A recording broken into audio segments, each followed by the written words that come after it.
하나님 말씀 우리 함께 나누겠습니다. 요한 1서 2장 15절에서 17절 말씀이 되겠습니다. 우리 한 목소리로 같이 읽으시겠습니다. 자, 시작.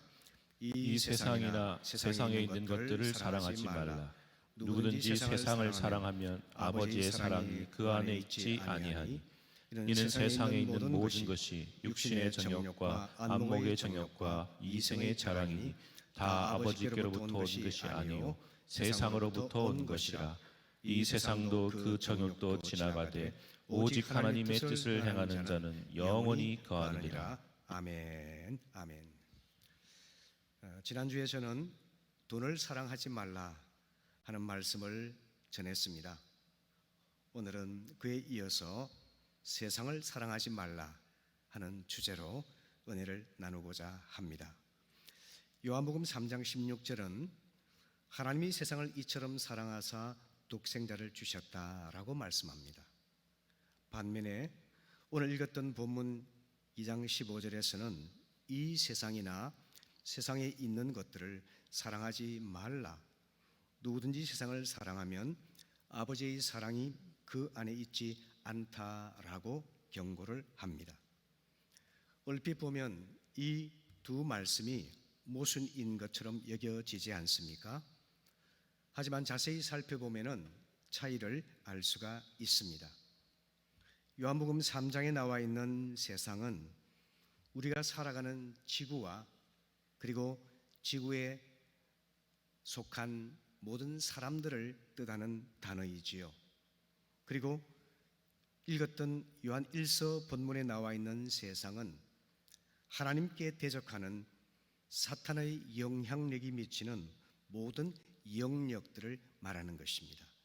가치관과 문화, 또 교육, 생활 방식, 체제, 이러한 것들을 뜻하는 단어입니다. 우리 주님께서는 사탄이 이 세상의 임금이라고 말씀하셨습니다. 그리고 바울은 이 세상 신이라고 이야기를 했습니다. 그처럼 이 세상을 지금 보이지 않는 가운데 지배하고 있는 사탄이 지배하는 세계를 악의 생태계라 이렇게 표현할 수가 있겠는데요. 사탄은 이 악한 세상을 통치하기 위해서 자신의 생태계를 만들어서 다스리고 또 영향력을 계속 행사하고 있습니다.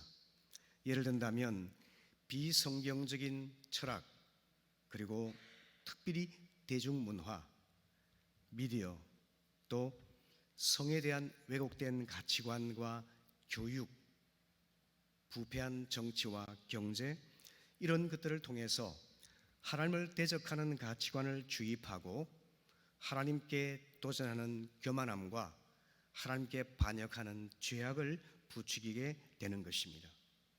한 예로 아버지와 어머니란 단어를 지금 서구에서는 젠더 불평등이라 표현을 하면서 가디안 1, 가디안 2 이렇게 표현하는 운동이 있습니다. 심지어 남자와 여자라는 표현까지도 젠더 불평등이라고 불평을 토로하고 있습니다. 이처럼 하나님의 창조 섭리를 무시하는 것이 바로 하나님을 대적하는 사탄의 역사인 것입니다. 하나님께서는 이처럼 하나님을 대적하는 세상을 사랑하지 말라 이렇게 명령하고 계신 것이죠. 우리가 사탄의 미혹대에서 세상을 사랑하게 되는 데는 세 가지 표현 형태가 있다고 오늘 본문은 말씀하고 있는데요. 16절 말씀에서 보는 것처럼 세상에 있는 모든 것이 육신의 정욕과 안목의 정욕과 이성의 자랑이니 아버지께로부터 온 것이 아니요 세상으로부터 온 것이라 말씀하고 있죠.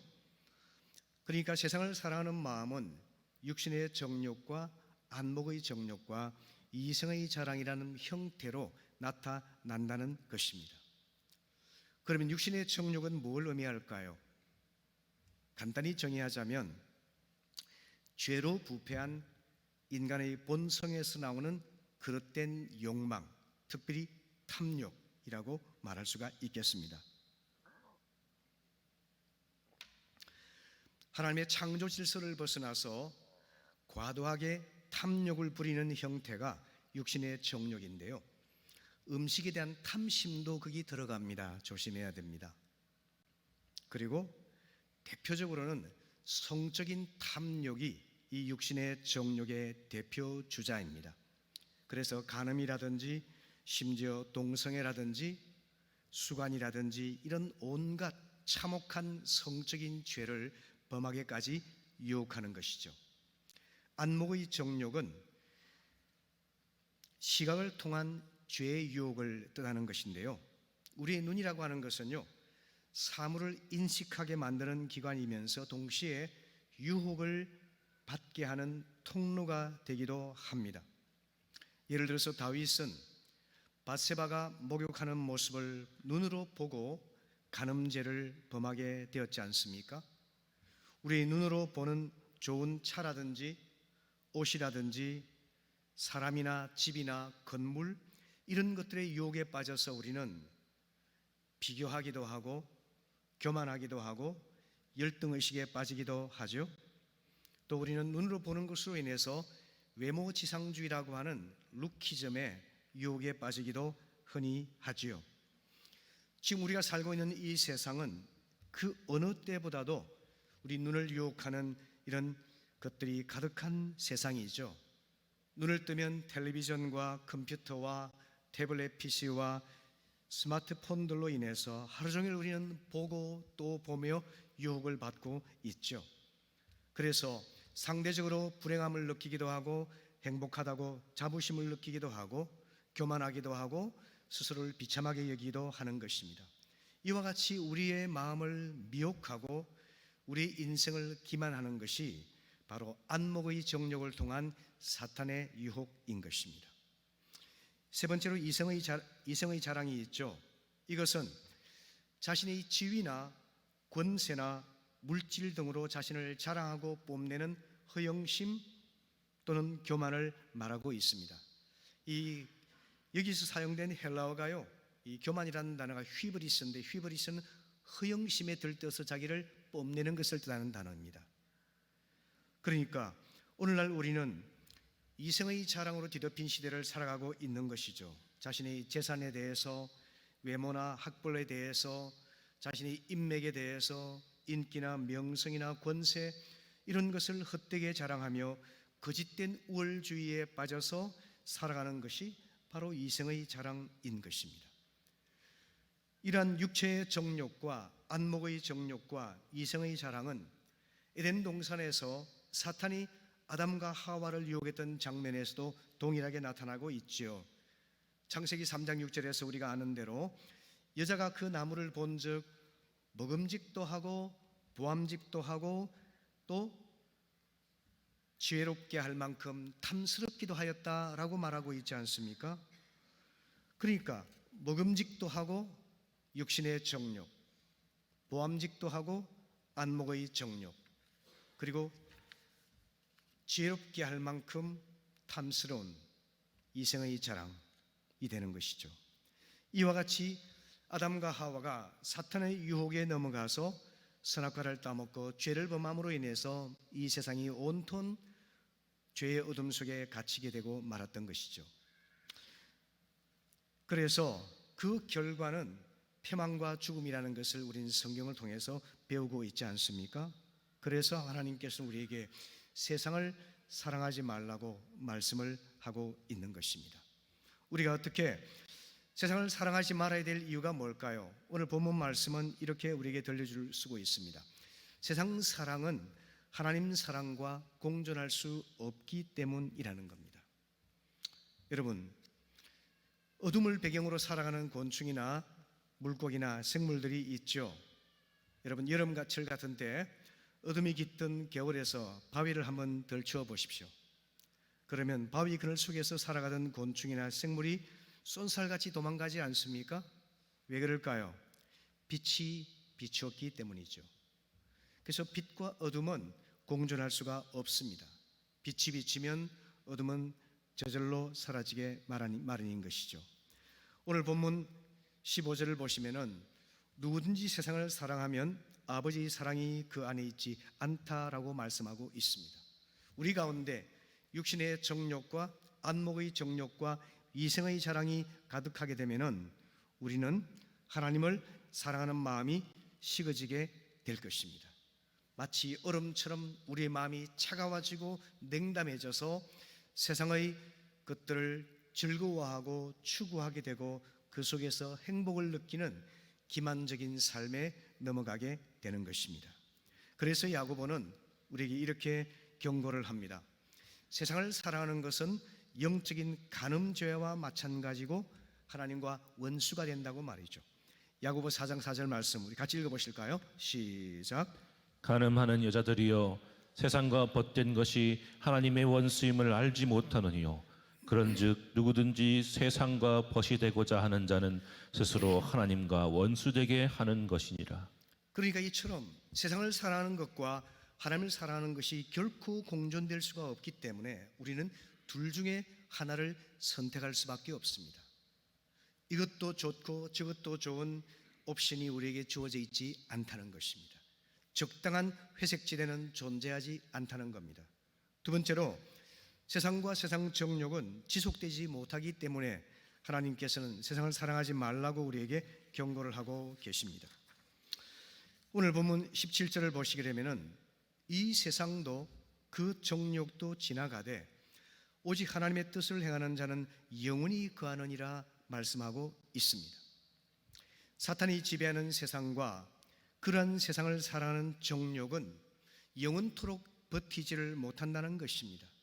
충동적이고 그리고 변덕스럽다는 것입니다. 기만적이고 그리고 지속성이 없습니다. 하나님의 심판을 받을 때는 그것은 사라질 수밖에 없다는 겁니다. 여기서 지나간다는 단어는요 사라진다는 뜻인데요, 이 원래의 단어는 연극 무대에서 사용하는 단어라고 합니다. 공연의 한 단원이 맞춰지게 되면은 커튼이 내려오지 않습니까? 그리고 무대의 소품들은 무대에서 옮겨지게 되죠. 그리고 다음 장면을 위해서 새로운 소품들을 무대에 갖다 놓게 되지 않습니까? 그에 빗대어서 세상의 모든 것이 연극의 소품과도 같다는 것을 말씀하고 있는 것입니다. 이 세상과 이 세상을 사랑하는 정욕은 영원토록 지탱할 수가 없습니다. 마치 한 장면이 맞춰지면 커튼이 내려오고 그리고 소품을 치우고 다른 것으로 대체하는 것처럼 우리 인생의 연출자이신 하나님이 명령하시면 이 세상 제도나 시스템, 정욕과 모든 것들은 다 사라지게 된다는 것입니다. 우리 각자도 마찬가지죠. 어느 날 하나님께서 우리네 인생의 커튼을 내리시고 역할이 끝났다고 선언하시게 되면 모든 것이 사라지고 마는 것이죠.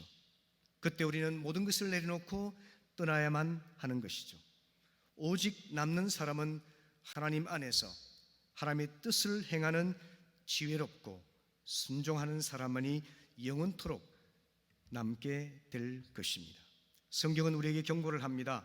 베드로전서 1장 24절 25절 읽어보실까요? 시작. 그러므로 모든 육체는 풀과 같고 그 모든 영광은 풀의 꽃과 같으니 풀은 마르고 꽃은 떨어지되 오직 주의 말씀은 세세토록 있도다 하였으니 너희에게 전한 복음이 곧 이 말씀이니라. 아멘. 하나님 없는 세상의 영광은 잠시 피었다 지는 꽃과 같습니다. 화려해 보이고 아름다워 보이고 영화로워 보이지만 잠시 잠깐만 존속할 뿐이라는 겁니다. 영원토록 우리에게 남는 것은 영원한 복음의 말씀, 하나님의 진리만이라고 하는 것입니다. 그러므로 성경은 우리에게 이렇게 권면하고 있는 것이죠. 고린도후서 4장 18절의 말씀처럼 우리는 보이는 것을 주목하지 아니하고 보이지 않는 영원한 하나님의 나라를 사모하며 살아가는 것이 마땅하다는 것입니다. 성도 여러분, 오늘 이 아침에 눈에 보이지 않지만 영원토록 존재하는 하나님 나라를 사모하는 믿음이 있게 되기를 바랍니다. 세상 정욕의 마음을 뺏기지 아니하고 세상 향락의 시간을 낭비하지 아니하고 영원한 천국의 소망을 품고 복음의 말씀을 굳게 붙들고 살아가는 지혜로운 성도가 될 수 있기를 바랍니다. 아멘. 그렇다면 우리가 오직 하나님을 사랑하며 살아가는 것이야말로 세상을 사랑하지 않는 지혜로운 선택임을 알기를 바랍니다. 세상을 사랑하지 않는다는 것은 음식을 금하고 세상을 등진 채 모든 것을 포기하고 숨어 지내는 것을 뜻하는 것이 아닙니다. 그렇다면 무슨 의미일까요? 하나님을 적극적으로 사랑하게 되면 우리는 자연스럽게 세상을 사랑하지 않게 되는 지혜롭고 복된 성도가 될 수 있는 것입니다. 그래서 오직 하나님을 적극적으로 사랑하며 살아감으로써 세상을 사랑하지 않는 지혜로운 성도가 되기 위해서 첫째로 저는 자신의 정체성을 명확히 하자 하는 말씀을 드리고 싶습니다. 요한복음 15장 19절의 말씀에서 주님께서는 너희가 세상에 속하였으면 세상이 자기 것을 사랑할 터이나 너희는 세상에 속한 자가 아니요 도리어 세상에서 나의 택함을 입은 자인 고로 세상이 너희를 미워하느니라 이렇게 말씀하십니다. 참된 주님의 제자, 참된 그리스도인은 세상에 속한 자가 아니기 때문에 세상에서 미움을 당할 수밖에 없는 운명 가운데 있다는 것입니다. 그러니까 주님 때문에 고난을 받고 박해를 받는 것은 참된 제자임을 알려주는 표식이면서 우리의 거룩한 운명이 된다는 것입니다. 여러분, 이것을 담담하게 받아들이는 것이 올바른 성도의 자세입니다. 그리스도인은 세상에 거하되 세상에 속하지 않는 사람이라고 했습니다. 세상에 발을 딛고 살아가고 있지만, 함께 밥을 먹고 함께 일을 하고 함께 살아가고 있지만 그의 존재는 세상이 아니라 하나님께 속한 사람이죠. 그래서 세상의 가치관과 세상의 문화와 세상의 생활 방식에 동화되거나 타협하지 아니하고 오히려 세상에 대해서 거룩한 저항을 하는 그 사람이 바로 그리스도인이요 주님의 제자인 것입니다. 따라서 이 과정 속에서 고난이 닥쳐오는 것은 피할 수 없는 일이라는 것입니다. 만일 여러분 우리가 세상에서 존경을 받고 칭찬을 받고 세상과 잘 지낸다 한다면 우리의 신앙의 자세에 뭔가 문제가 있지 않는지, 타협하거나 순응하고 있지 않는지 돌아볼 필요가 있다는 말씀입니다. 배와 바다의 비유를 들어서 한번 이야기를 해볼까요? 배는 바다를 다니는 운송수단 아니겠습니까? 배는 반드시 바다에 있어야 되겠죠. 배가 만일 하늘을 날거나 산으로 간다면 어떻게 되겠습니까? 그건 배가 아니죠. 그런데 배에 물이 가득하게 되면 어떻게 될까요? 배는 물에 잠겨서 곧 침몰하고 말겠죠. 물길이 출렁이는 바다 위를 안전하게 항해하기 위해서 배는 어떻게 해야 될까요? 목적지를 올바로 잡고 가되 끊임없이 물을 퍼내는 작업을 해야만 하지 않겠습니까? 이 과정이 바로 힘겹고 고통스럽겠지요. 하지만 피하지 아니하고 반드시 맞서서 감당해야 될 영적 싸움이 바로 이것이라는 겁니다. 우리는 사람을 상대로 분쟁하고 다투는 것이 아니라 나의 죄악된 육신과 그리고 세상과 마귀와의 영적 싸움을 싸워서 마치 바다를 항해하는 배처럼 계속해서 죄악의 물결을 퍼내어서 목적지까지 이르는 그런 성도가 될 수 있어야만 한다는 것입니다. 두 번째는 성령을 쫓아서 행함으로써 하나님을 사랑하며 살아갈 수 있기를 바랍니다. 종교개혁자 마르틴 루터는 인간을 이끌어서 이렇게 말을 했습니다. 인간은 천사와 악마 사이의 존재라고 말이죠. 이 말은 인간은 천사처럼 선한 존재가 될 수도 있고 또 악마처럼 극악한 존재가 될 수 있다는 뜻입니다. 예전에 일본 유학하는 중에 지하철 선로에 떨어진 사람을 구하기 위해서 자신의 목숨을 희생했던 청년이 있었죠. 이수현이라는 청년입니다. 그의 부모님이 그 아들의 죽음을 기념하면서 한일 관계의 회복을 위해서 힘쓰고 있다는 이야기를 들었습니다. 참으로 귀한 일이죠. 그런 청년이 있는가 한 반면에 부모를 죽이고 아내를 죽이고 자식을 성폭행하는 등 짐승 이하의 삶을 사는 그런 악한 사람들도 이 세상에는 흔히 존재합니다. 우린 그들을 보면서 혀를 차며 분노하기도 하지만 사실 인간이 그런 존재라는 겁니다. 인간은 천사가 될 수도 있고 악마가 될 수 있는 그런 모순적인 존재라고 하는 것입니다. 문제는 우리가 누구의 다스림을 받는가에 따라서 천사와 같은 선한 존재가 될 수도 있고 악마와 같은 악한 존재가 될 수도 있다는 것입니다. 갈라디아 5장 16절 17절 말씀 읽어보실까요? 시작. 내가 이르노니 너희는 성령을 쫓아 행하라. 그리하면 육체의 욕심을 이루지 아니하리라. 육체의 소욕은 성령을 거스리고 성령의 소욕은 육체를 거스리다니 이 둘이 서로 대적하므로 너희의 원하는 것을 하지 못하게 하려 함이니라. 아멘. 갈라디아서 5장은 우리의 마음속에서 영적인 내전이 벌어지고 있음을 선명하게 말하고 있습니다. 그리고 모든 믿는 자 안에 성령께서 내주하여 계심을 분명히 말씀하고 있습니다. 성도 여러분, 예수 그리스도를 주님으로 영접하셨습니까? 그 주님께서 내 안에 내주하고 계심을 믿으십니까? 주님이 내 마음의 창고에 처박혀 계시는 것이 아니라 마음 중심에서 나를 주관하고 계심을 여러분 인정하십니까? 그런 믿음이 있다 한다면 우리가 성령의 다스림을 받고 성령의 인도를 따르게 되면은 정욕을 부추기는 육체의 소욕을 제어할 수가 있다는 것입니다. 말의 경우를 볼까요? 말의 안장에 누가 올라타서 통제하는가에 따라서 멋진 군마가 될 수도 있고 누구도 통제할 수 없는 야생마가 될 수도 있는 것입니다. 그것이 바로 우리 인간에 관한 비유입니다. 진리의 성령께서 오셔서 우리를 다스려 주시면 우린 진리의 말씀에 순종하는 착한 존재가 될 수 있는 것입니다. 요한복음 16장 17절에서 진리의 성령이 오시면 그가 너희를 모든 진리 가운데로 인도하시리라 말씀하셨습니다. 이 성령님은 성결의 영이십니다. 성령의 인도에 순종하면 우리는 하나님을 닮은 거룩한 사람으로 변화되어 갈 수가 있는 것입니다. 요한복음 17장 15절 17절 말씀 읽어보실까요? 시작. 내가 비옵는 것은 그들을 세상에서 데려가시기를 위함이 아니요 다만 악에 빠지지 않게 보존하시기를 위함이니이다. 그들을 진리로 거룩하게 하옵소서. 아버지의 말씀은 진리니이다. 우리 주님께서는 세상을 떠나시기 전에 성령께서 우리 모든 사람들의 마음 가운데 들어오셔서 우리를 진리 가운데로 인도하시고 진리의 말씀으로 우리를 인도하심으로 인해서 우리가 진리에 순종하고 하나님의 거룩하심을 닮은 그런 거룩한 백성으로 변화될 수 있기를 기도하셨던 것입니다. 그러니까 성도 여러분, 성령께서는 이 세상에서 살아갈 수밖에 없는 우리를 악에 빠지지 않도록 보존하실 뿐만 아니라 진리의 말씀을 통해 우리를 인도하셔서 하나님의 거룩하심에 이르게 하시는 분인 것입니다. 이 성령님을 환영하시길 바랍니다. 사모하시기를 바랍니다. 성령의 인도에 기꺼이 순종하시기를 바랍니다.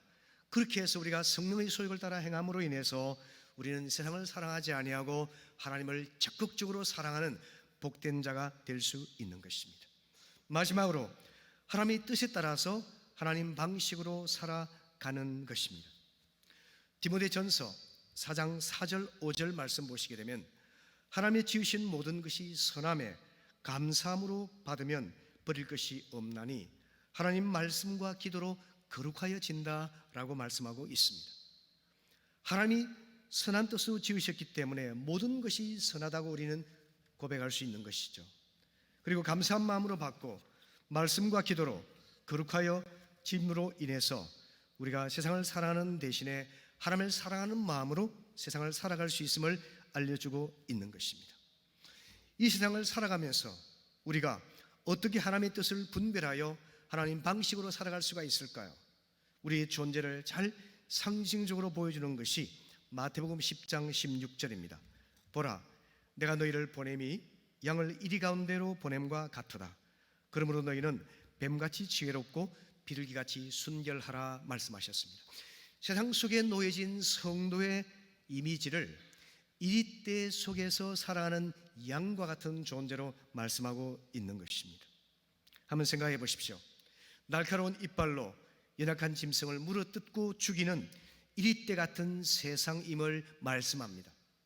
그런 세상에서 살아가는 그리스도인을 이리보다 강한 사자나 호랑이라고 말하지 아니하고 연약하기가 짝이 없고 양순하기만 한 양과 같은 존재로 말씀하고 있는 것입니다. 어처구니 없지 않습니까? 너무나 비상식적이지 않습니까? 그러나 주님께서 이것이 그리스도인의 진정한 모습, 정체성이라고 하는 것이죠. 여러분, 오직 주님만을 의지하는 겸손한 믿음으로 양과 같이 온유하고 양순한 모습으로 살아가되 뱀처럼 지혜롭고 비둘기처럼 순결한 삶을 통해서 우리가 하나님을 사랑하는 모습을 증명할 필요가 있다는 뜻입니다. 이것이 이 부패하고 악한 세상에 살아가는 그리스도인의 참된 모습이라는 것입니다. 저는 올해 산상순의 말씀을 계속 강조를 하고 있는데요, 산상순의 말씀이 우리 기준이 되고 우리 능력의 원천입니다. 속옷을 달라는 자에게 겉옷을 주고 억지로 오리를 가도록 강요하는 자에게 심리를 자발적으로 가주며 형제와 이웃을 사랑하는 수준을 넘어서 나의 원수를 사랑하고 박해하는 자를 위해 축복하는 산상순의 삶, 이것이 바로 이리때 속에 존재하는 양과 같은 모습이라고 하는 것입니다. 우리가 이 하나님 말씀에 단순히 순종하고 능력으로 역사하시는 성령님의 인도에 순종하게 되면은 하나님께서 불가능해 보이고 도저히 상식적이지 않은 삶을 살아감으로 인해서 우리 안에 살아계신 하나님을 보게 하고 세상의 하나님께 돌아오도록 인도하실 것이라고 저는 분명히 확신을 하는 것입니다. 그렇게 한 예를 보여준 사람이 우리가 잘 알고 있는 다니엘이죠. 다니엘 1장 8절에서 다니엘은 뜻을 정해서 왕의 음식과 그의 포도주로 자신을 더럽히지 않기로 작정하였지 않습니까? 그는 포로가 된 청년이었지만 그를 지배하고 있는 바벨론 부패한 문화에 순응하지 않았습니다. 타협하지 않았습니다. 그래서 죽기를 각오하고 뜻을 정하여서 왕의 음식과 포도주로 자신을 더럽히지 않기로 작정하여 거룩한 저항을 했습니다. 그 결과가 무엇입니까? 다니엘은 살아남았습니다. 생존할 뿐만 아니라 번성했습니다. 번성할 뿐만 아니라 바벨론을 영적으로 정복하는 위대한 하나님의 사람이 되지 않았습니까? 이것이 바로 이리때 속에 양으로 살아가는 참된 그리스도인의 모습이라는 것입니다. 그리고 그의 삶의 방식은 언제나 섬기는 방식이어야 하는 것입니다. 마가복음 10장 42절부터 4절까지 읽어보실까요? 시작. 예수께서 불러다가 이르시되 이방인의 집권자들이 그들을 임의로 주관하고 그 고관들이 그들에게 권세를 부리는 줄을 너희가 알거니와 너희 중에는 그렇지 않을지니 너희 중에 누구든지 크고자 하는 자는 너희를 섬기는 자가 되고 너희 중에 누구든지 으뜸이 되고자 하는 자는 모든 사람의 종이 되어야 하리라. 아멘. 그리스도인의 삶의 방식은, 우리의 존재가 이리때 속의 양이라고 한다면 우리의 삶의 방식은 사람들을 위해 군림하고 위세를 부리고 이익을 추구하고 사람을 짓밟고 피눈물 나게 하는 것이 아니라 낮은 자리까지 내려가서 섬기되 자기의 목숨을 내어두신 주님과 같이 종의 도를 실천하는 것이 참된 그리스도인의 삶의 방식이라는 것입니다. 이럴 때 우리 안에 살아계신 하나님의 존재를 사람들이 느끼게 됩니다. 그리고 하나님의 사랑을 그리워하여 주님께로 돌아오는 부흥의 역사가 참으로 일어날 수가 있는 것입니다. 여러분, 쉬운 일이 아니지만 세상에는 그런 삶을 순종해 살았던 사람들이 있습니다. 대표적인 사람이 한 개인으로서 바보 의사로 일컬어지는 장기려 박사님 같은 분이 계시죠. 지금 한국 사회를 뒤흔들어 놓고 있는 의대 열풍, 우리 소은이 회원님 혹시 영광이 어떨지 모르겠지만 혹시 마음이 있나요? 예, 했습니다.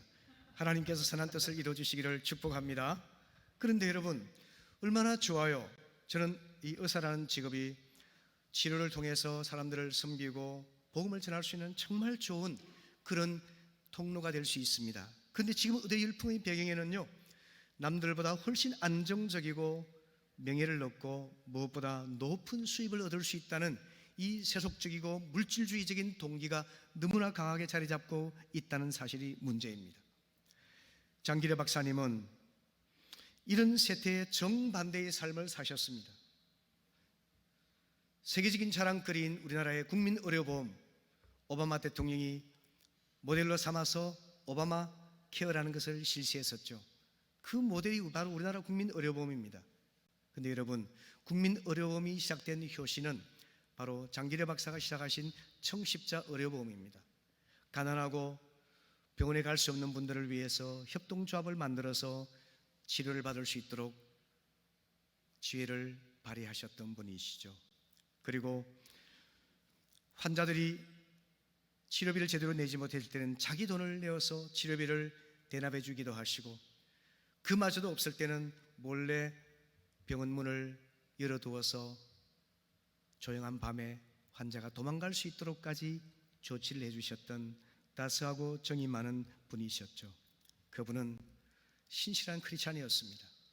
그의 의사로서의 직업을 세상을 섬기는 소명으로 낮은 데까지 내려가시고 한평생 청빈과 겸손의 삶을 삶으로써 우리에게 많은 도전을 주고 있지 않습니까? 그것이 바로 세상 사랑하지 아니하고 하나님을 사랑하는 예가 됩니다.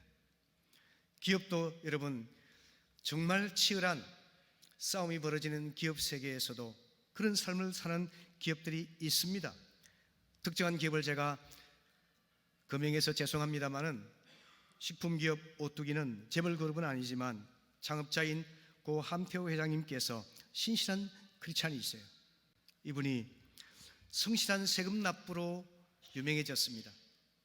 심장병 어린이를 비롯해서 어린이들을 돕는 섬김을 꾸준히 하셨습니다. 이 기업은 100%에 가까운 정규직 직원 비율로 유명합니다. 협력업체들과 농가와 상생하는 상생기업으로 유명해졌습니다. 오랜 세월 동안 장학사업을 지속적으로 하셨습니다. 그리고 소비자들이 어려울 때는 10년간 라면 가격을 동결할 정도로 이익만을 추구하지 아니하고 상생하는 예를 보여주셨던 기업이죠. 기독교적인 가치관을 정말 실천하고자 노력했던 기업이죠. 교회는 어떻습니까? 여러분, 우리는 예루살렘 교회를 기억합니다. 최초의 교회입니다. 성령의 능력으로 인해서 하루에 3,000명, 5,000명이 예수를 믿고 짧은 시간에 세계 최고의 큰 교회를 이루었던 교회가 바로 예루살렘 교회였죠. 예루살렘 교회를 위대한 교회라고 말을 합니다. 하지만 여러분, 위대하다는 것은 숫자를 말하는 것이 아닙니다. 특별한 능력을 가지고 말하는 것이 아닙니다. 위대함은 하나님의 뜻에 100% 순종하는 것이 위대함의 증명입니다. 예루살렘 교회는 15장에서 사도행전 15장에서 예루살렘 회의를 열었죠. 그때 절대 다수는 율법주의적 그리스도인이었습니다. 극소수의 바울과 바나바를 비롯한 사람이 복음주의적인 그리스도인이었습니다. 자유를 강조했죠. 회의를 열었습니다. 이방인들에게 복음을 전하는 과정 속에서 이 문제가 치열한 논쟁거리가 되었습니다. 수많은 논쟁과 토론이 있은 후에 율법주의자의 수장인 야고보가 연설을 합니다. 형제들아, 우리는 많은 토론을 했지만 하나님의 성령께서 우리에게 지시하시기를 이방인들에게 율법의 멍에를 매이지 말고 오직 믿음으로 구원받는 복음의 자유를 선물하라는 것이 하나님의 뜻임을 알았노라. 야고보의 제안에 모든 참여자들이 다 동의를 해서 만장일치로 편지를 써서 안디옥 교회와 이방인 교회에 보내게 되었던 것이죠. 여러분, 이것이 위대함입니다. 교회의 위대함은 나의 숫자와 물량과 재력과 능력을 과시하는 것이 아니라 내가 죽는 길, 약해지는 길, 사라지는 길, 그 모든 것들이라 할지라도 하나님께서 원하시는 것이라면 기꺼이 순종할 때 그것이 바로 교회가 위대해지는 길입니다. 이것이 세상 방식과 다른 교회 방식이 아니겠습니까? 세상 사랑이 아니라 하나님 사랑이 우리에게 충만한 길이 아니겠습니까? 장기려 박사뿐만 아니라 오뚜기 기업뿐만 아니라 예루살렘 교회뿐만 아니라 오늘 우리 가운데에서 세상 사랑이 다 사라지고 하나님의 사랑으로만 충만하여서 하나님의 거룩하심과 하나님의 순전한 뜻이 우리 가운데 이루어지는 복된 성도님들, 복된 교회가 다 되시기를 축복합니다.